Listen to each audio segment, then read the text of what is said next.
बिस्मिल्लाहिर्रहमानिर्रहीम। अस्सलाम वालेकुम नाज़रीन, आप यूट्यूब चैनल देख रहे हैं। मैं इमरान खान हूँ। सबसे पहले इमरान खान साहब के हवाले से जो अदालत से ख़बर है वो मैं आप तक पहुँचा देता हूँ। इसमें दो मुअज़्ज़िज़ जज साहिबान थे इस्लामाबाद हाई कोर्ट के, उनके सामने केस लगा हुआ था इमरान खान साहब को अस्पताल मुंतकिल करने के हवाले से, और दोनों जज साहिबान ने जो है वो बड़ा मायूस कुन फ़ैसला दिया है।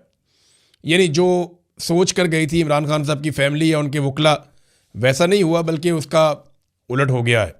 ये उम्मीद करके गए थे कि अरबाब मोहम्मद ताहिर साहब और सोमरू साहब, जो दोनों जज साहिबान हैं, वो इमरान खान साहब के इलाज के लिए उनके डॉक्टरों को भी इजाज़त देंगे, फैमिली को भी इजाज़त देंगे, और उनको अस्पताल मुंतकिल भी किया जाएगा। यानी तीन उसके अंदर मेन चीज़ें थीं दरख्वास्त के अंदर। नंबर एक, शिफा अस्पताल में मुंतकिल किया जाए, अदालत ने मुस्तरद कर दिया।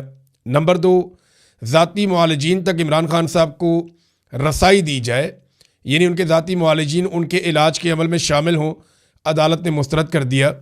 नंबर तीन, जो इमरान खान साहब की फ़ैमिली है उनको इमरान खान साहब तक इलाज के मामले में भी रसाई दी जाए, ये कहा गया। लेकिन इसको भी मुस्तरद कर दिया गया, बल्कि सिर्फ ये कहा गया कि जेल रूल्स के मुताबिक फ़ैमिली को सिर्फ बताना ज़रूरी है। जब पूछा गया तो फ़ैमिली को बताया था, तो कहा जी बुशरा बीबी को बता दिया था। यानी बुशरा बीबी जो जेल के अंदर बंद है उनको आगाह कर दिया जाए, उतना काफ़ी है, ताकि बाहर किसी को इन्फॉर्मेशन ही ना मिले। जजों ने बड़ी बेबसी वाला फ़ैसला दिया है। ऐसा दिखाई देता है कि पूरा सिस्टम जकड़ा हुआ है, और वो तो जकड़ा हुआ है। और इमरान खान साहब एक मरतबा नहीं, कई मरतबा ये बात कह चुके हैं कि फ़ैसला सड़कों पे होगा। ये बात पाकिस्तान तहरीक इंसाफ को जितनी जल्दी समझ आ जाए, या पाकिस्तानियों को जितनी जल्दी समझ आ जाए, उतनी जल्दी ये मसला हल हो जाएगा। जब तक इमरान खान साहब के साथ अवामी ताकत खड़ी नहीं होगी आकर, देखें लोग खड़े तो हैं लेकिन मामला बन नहीं रहा। लोग ये फैसला नहीं कर पा रहे कि उन्होंने कब निकलना है और कैसे निकलना है, या उन्हें निकालने वाले जो हैं वो कोई लायामल नहीं दे पा रहे। अगर तो ये फैसला सड़कों पे होना है तो फिर आज हो जाए या 10 साल के बाद हो जाए, होना तो ये सड़कों पे, और इमरान खान साहब इस बारे में कई मरतबा कह चुके हैं। अब सिर्फ जो अदालती ऑर्डर है उसमें एक चीज़ है कि एक नया बोर्ड तश्कील दिया जाए डॉक्टरों का, और जो डॉक्टर हैं वो इमरान खान साहब के डॉक्टरों से राब्ते में रहें, और बोर्ड फैसला करे कि इमरान खान साहब को अस्पताल लाना है या नहीं लेकर आना। इमरान खान साहब की जो फैमिली के साथ मुलाकातें, वो तो एक लार्जर बेंच पहले ही फैसला दे चुका है, और वो जो लार्जर बेंच का फैसला उसके ऊपर अमल दरामद हुआ ही नहीं। यानी जो अमल दरामद होना था उसके ऊपर तो अमल दरामद नहीं हुआ। इमरान खान साहब की और उनकी फैमिली की मुलाकातें नहीं हो रही, लार्जर बेंच का फैसला भी नहीं माना जा रहा। तो ये बेंच भी कोई फैसला दे देता तो क्या गारंटी थी कि माना जाता। मेरे ख्याल जजों ने अपनी भी इज्जत बचाई है कि जो कहा जाता है वैसा फैसला दे दिया जाए, जैसा माहौल है वैसा फैसला दे दिया जाए। नवाज शरीफ को याद होगा, आपको अदालत गारंटियां मांगती थी, और नवाज शरीफ को स्टाम्प पेपर के ऊपर पाकिस्तान से बाहर रवाना कर दिया था सजा याफ्ता मुजरिम को। फिर वो 4 हफ्ते का कहकर 4 साल तक वापस ही नहीं आया। नवाज शरीफ के लिए ये अदालतें कुछ और थीं, इमरान खान के लिए ये अदालतें कुछ और हैं। और उसकी वजह यह है कि नवाज शरीफ और उस वक्त का आर्मी चीफ जनरल बाजवा अंदर से मिले हुए थे, और मौजूदा जो कैदी हैं इमरान खान साहब, ये आसिम मुनीर के साथ मिले हुए नहीं हैं।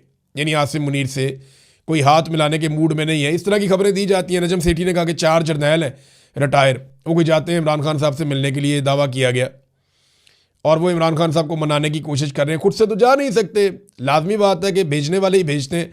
जब फैमिली नहीं मिल पा रही तो ये 4 रिटायर्ड जर्नैल कैसे जाके मिल सकते हैं। वैसे इन खबरों का कोई सर पैर है नहीं। कुछ ये भी बताया जा रहा है कि बैरून मुल्क से पाकिस्तानी आए थे, उन्होंने आकर भी कोशिश की है इमरान खान साहब की, उनको मनाने की, कोई मामला हल करने की, लेकिन इमरान खान साहब किसी किस्म की डील पे आमादा नहीं हो रहे। देखिए, जो कुछ आसिम मुनीर साहब ने इमरान खान के साथ कर दिया है ना, तो आसिम मुनीर के साथ डील करना तो इमरान खान के लिए लगभग नामुमकिन हो गया। अब ये चीज़ें जो हैं वो पाकिस्तान के इदारों को, पाकिस्तान की अदलिया को, फ़ौज को, सबको ये बात सोचनी है कि क्या सिर्फ एक आसिम मुनीर के लिए वो इतना बड़ा रिस्क ले सकते हैं जो इस वक्त लिया जा रहा है।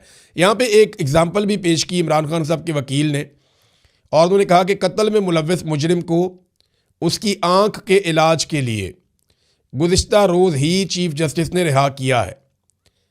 आप अंदाज़ा करें, एक बंदे ने कत्ल किया हुआ है और वो गिरफ्तार है, और चीफ जस्टिस ने एक दिन पहले उसकी आंख के इलाज के लिए उसको रिहा कर दिया है। लेकिन इमरान खान की आंख की बिनाई जा चुकी है, यानी उसकी आंख ज़ाया तो नहीं हुई थी, लेकिन इमरान खान की तो आंख की बिनाई जा चुकी है, और उन्हें इलाज करने की इजाज़त नहीं है कि उनका इलाज वो करवाएं जाकर, उन्हें इजाज़त नहीं दी जा रही। अब आ जाए नाज़रीन कुछ इंटरनेशनल खबरों की तरफ, फिर वापस आऊँगा, आपको कुछ और चीज़ें बताऊँगा पाकिस्तान में से। सबसे पहले तो ये है कि शहबाज शरीफ को तलब कर दिया गया है सऊदी अरब में। इससे पहले आसिम मुनीर साहब को तलब किया गया था सऊदी अरब में, और अब शहबाज शरीफ साहब को सऊदी अरब में तलब किया गया है।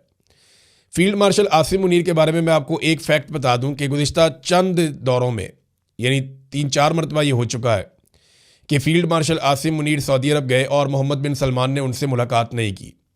इसकी वजह क्या है आप सारे बखूबी समझ सकते हैं। पाकिस्तान सऊदी अरब के साथ एक दिफाई मुआहदे में, और अब पाकिस्तान को ये कहा जा रहा है सऊदी अरब की हुकूमत की जानिब से कि आओ और अपना मुआहदा पूरा करो, क्योंकि सऊदी अरब ने पाकिस्तान को बहुत पैसा दिया है, बहुत तेल दिया है, बड़ी इमदाद दी है। अब या तो पाकिस्तान को उन सहूलतों से हाथ धोना पड़ेगा या पाकिस्तान को दिफाई मुआहदे के ऊपर अमल दरामद करना पड़ेगा। अब ये दिफाई मुआहदा एक तरफा था, यानी फील्ड मार्शल आसिम मुनीर ने तय किया, शहबाज शरीफ ने साथ मिलकर मुआहदा कर दिया, कौम को कानो कान खबर ही नहीं हुई। ये अचानक जाते हैं, पता चलता है जी हमारा दिफाई मुआहदा हो गया सऊदी अरब के साथ। पार्लियामेंट में डिस्कस ही नहीं हुआ, किसी फोरम के ऊपर इस पर बातचीत ही नहीं हुई। भाई बातचीत तो होती, पता चलता कि क्या करने जा रहे हैं, किसके साथ लड़ना है। यानी ये शिक इसमें हो सकती थी, अगर किसी मुसलमान बरादर इस्लामी मुल्क से कोई झगड़ा होगा सऊदी अरब का, तो उसमें पाकिस्तान का रोल क्या होगा, दिफाई मुआहदे में ये शामिल हो सकता था। लेकिन इसको पार्लियामेंट में लाया जाता तभी तो शामिल होता। बहरहाल शहबाज शरीफ साहब को तलब किया गया है, और इससे पहले शहबाज शरीफ ने रब्ता किया था ईरानी सदर से।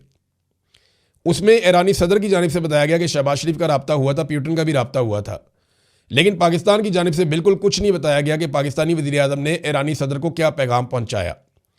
देखिए, पाकिस्तानी वज़ीर आज़म जो है ना, वो इस वक्त अमेरिका के बड़े ख़ास लोगों में से एक है, डोनाल्ड ट्रंप के बहुत ख़ास वफादारों में से एक है।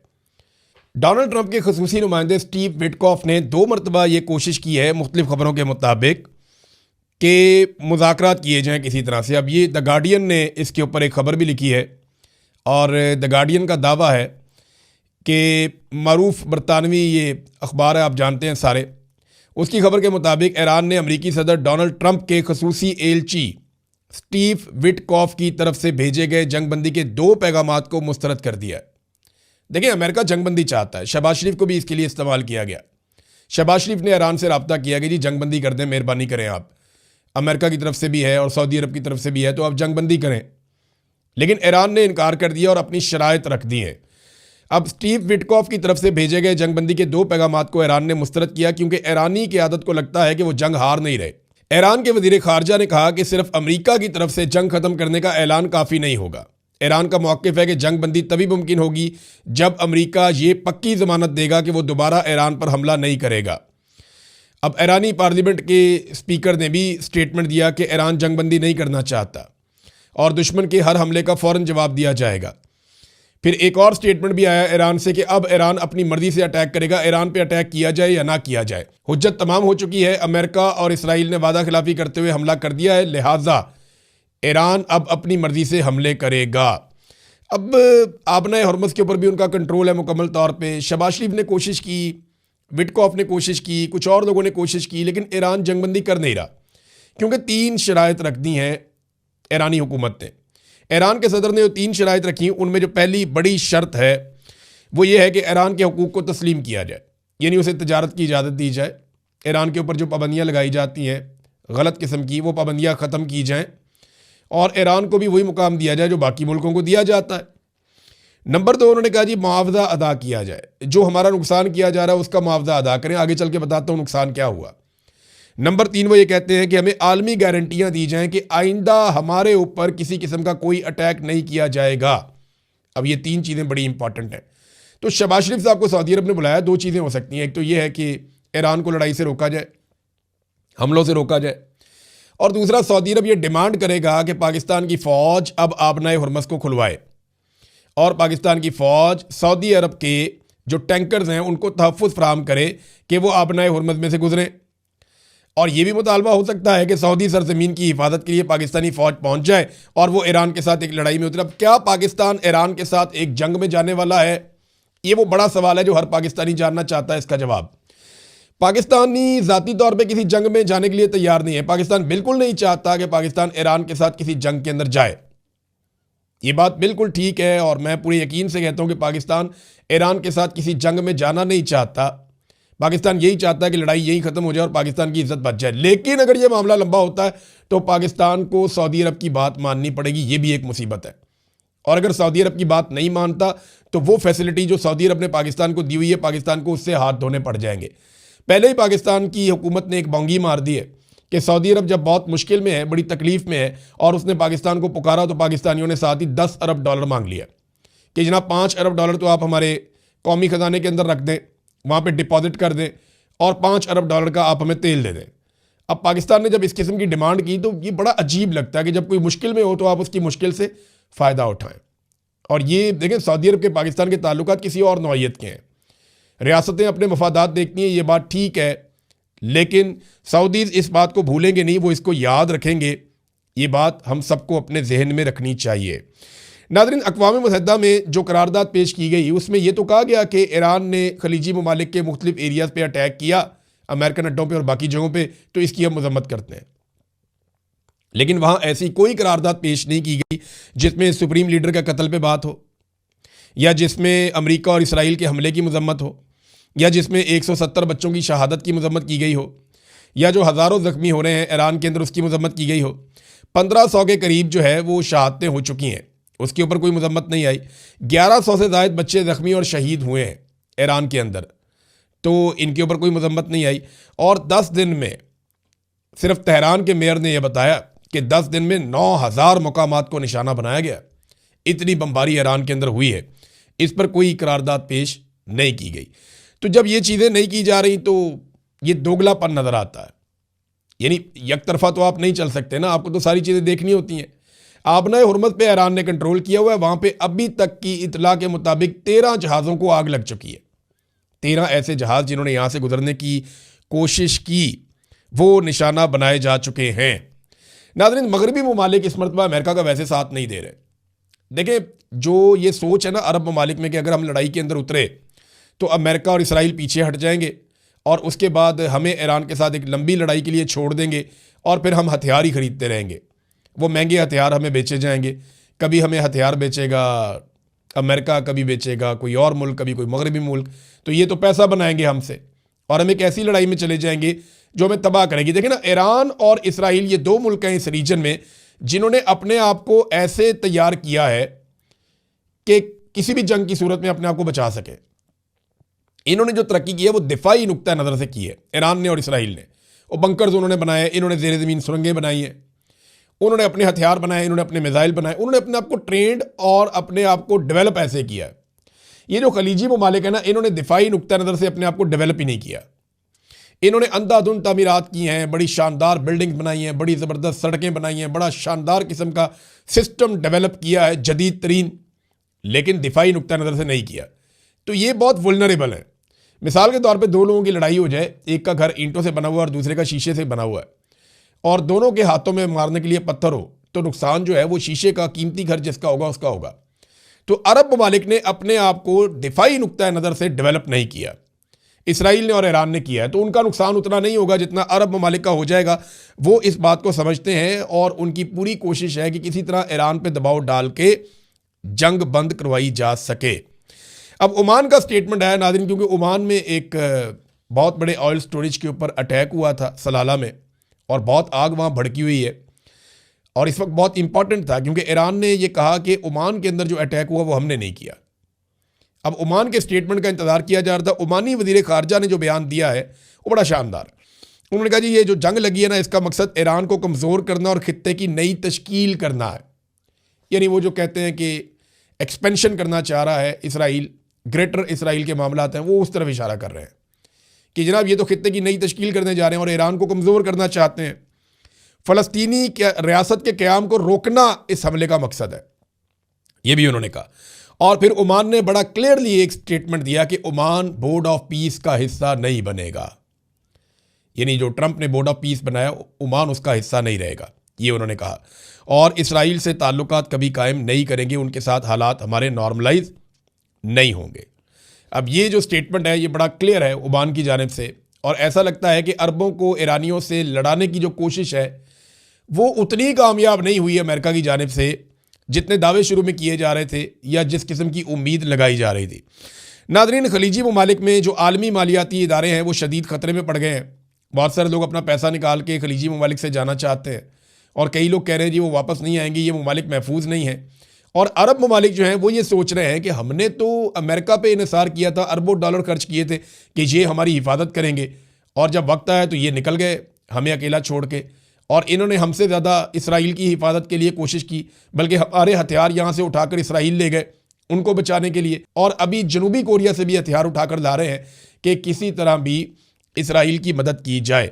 अब खलीज के अंदर जो मालियाती इदारे हैं वो अपने दफातर बंद कर रहे हैं, क्योंकि ईरान के अंदर मालियाती इदारों पे अटैक किया गया, उनके बैंक पे अटैक किया गया, तो ईरान की फ़ौज ने फिर ऐलान किया कि हम भी इसी तरह के हमले कर सकते हैं अमेरिका और इसराइल के जो आलमी मालियाती इदारे या उनके शेयर्स जिनमें मौजूद हैं उनके ऊपर। तो फिर खलीजी ममालिक में बहुत तेज़ी से आलमी मालियाती इदारे अपने दफातर बंद कर रहे हैं और इसका भी नुकसान होगा। नाज़रीन, मैंने आपको बताया था कि मगरबी ममालिक उस तरह से खड़े नहीं हुए अमेरिका के साथ जैसे पहले खड़े होते थे, यानी जर्मनी अभी तक इस जंग का हिस्सा नहीं बना। यहाँ बरतानिया के अंदर जो पार्लियामेंट में बातचीत हुई, बड़ी शदीद तनकीद हुई हुकूमत के ऊपर, वो इस जंग का प्रॉपर हिस्सा नहीं बना।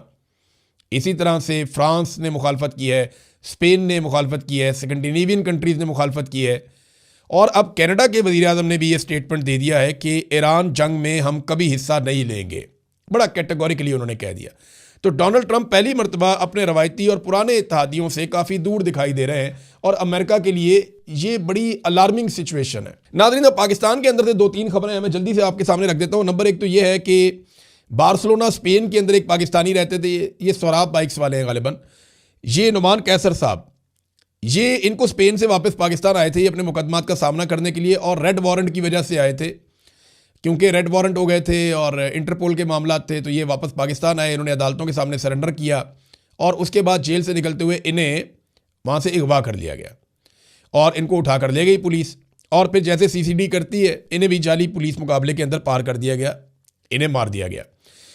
जब इन्हें पकड़ा गया था ना, तब ये आवाज़ उठाई गई थी कि इन्हें मार ना दिया जाए, बड़ी अपीलें की गई, सब ने ये बताया, लेकिन फिर मार दिया गया। अब मामला ये है कि कोई मुजरिम है, मुलजिम है, कातिल है, कुछ भी है, आपने अदालत के ज़रिए सज़ा देनी होती है। अदालत अगर ज़मानत दे रही है तो आप उसको बाहर निकाल के कत्ल कर सकते हैं, ये है बड़ा सवाल। और देखें, इंटरपोल आप पे भरोसा कैसे करेगा?